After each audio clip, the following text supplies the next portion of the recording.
Hello, ఇంటికి తాళం వేస్తున్నది ఎటువైనావు? దవాఖానకు వచ్చినా. అయ్యో ఏమైందే? చిన్నోడు ఐస్ గడ్డ మింగిండు, ఆపరేషన్ చేసి తీయాలన్నట. 40,000 అయితాయట. అట్లనా? 45 డిగ్రీల ఎండ కొడుతుంది. 4 సెకండ్లు ఎండలు నిలబెడితే ఐస్ గడ్డ కరుగుతుంది గాని రా ఇంటికి. ఈ సేమ్యాల వాసనంతా తేడా కొడుతుంది. దీంట్లో ఏం వేసినవే? ఎలకల పొడి ఇవ్వన్నావు కదా, వేసిన. ఓసి బిత్తిరిదానా, కొంచెం అయితే నా తలకాయ దీపం పెట్టి ధూపం ఎత్తురు కాదే. నేను ఇవ్వన్నది ఎలకల పొడి కాదే, యాలక్కాయల పొడి.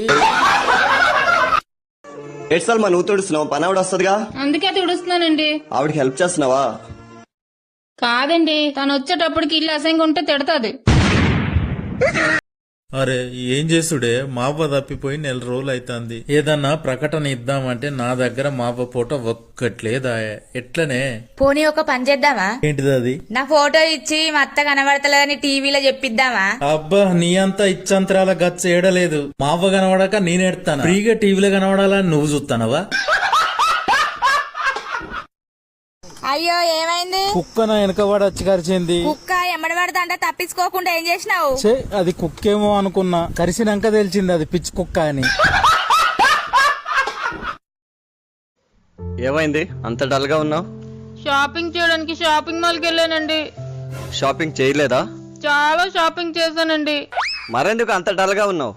సెల్ఫీలు అయితే దిగాను గాని కొన్న సామాన్లు అక్కడే మర్చిపోయానండి.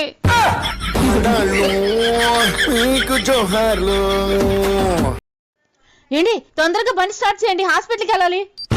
హాస్పిటల్కి వెళ్ళాలా? ఏమైందే? నా కళ్ళకి ఏదో ప్రాబ్లం వచ్చిందండి. నీ కళ్ళకి ప్రాబ్లం వచ్చిందా? అసలు ఏమైందే? నిద్రపోదామని కళ్ళు మూసుకుంటూ ఏం కనిపించట్లేదండి. అత్తయ్య గారు, ఈ రోజు ఖర్చులో నాకు 50 రూపాయలు మిగిలాయి. నాకైతే 100 రూపాయలు మిగిలాయి. నా 100ని 50 పట్టుకెళ్ళి మన ఇద్దరికి పనికొచ్చే వస్తువు తీసురా. సరే అత్తగారు. వాడ్ల పిల్ల ఆగు. నేను డబ్బులు ఎక్కువ ఇచ్చాను కాబట్టి నువ్వు తెచ్చే వస్తువు నేను ఎక్కువ సార్లు వాడతాను. నువ్వు మాత్రం అప్పుడప్పుడే వాడాలి. సరే అత్తగారు.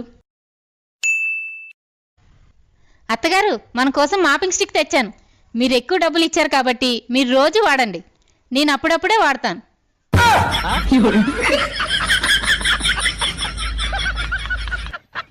కోడ్ల పిల్ల, ఈరోజు కూర నువ్వు వండమ్మా. నాకు కూర వండడం రాదు కదా అత్తగారు. ఎలా వండాలో నేను ఇక్కడి నుండి చెప్తాను, నువ్వు అక్కడ వంట చేసి. సరే అత్తగారు. అత్తగారు, నూనె ఎన్ని చెంచాలు వేయాలి? నూనె 4 చెంచాలు వెయ్యమ్మా. కారం 3 చెంచాలు. ఉప్పు 2 చెంచాలు. పసుపు 1 చెంచా. ధనియాల పొడి అది కూడా 1 చెంచాయే. గరం మసాలా 2 చెంచాలు. జీలకర్ర పొడి అది కూడా 1 చెంచాయే. అత్తయ్య గారు, కూర రెడీ. 1 చెంచా కూర తీసుకురామ్మా. రుచి ఎలా ఉందో చూస్తాను. రుచి చూస్తారా? చెంచా లేదు అత్తగారు, చెంచాలన్నీ కూరలో వేస్తాను.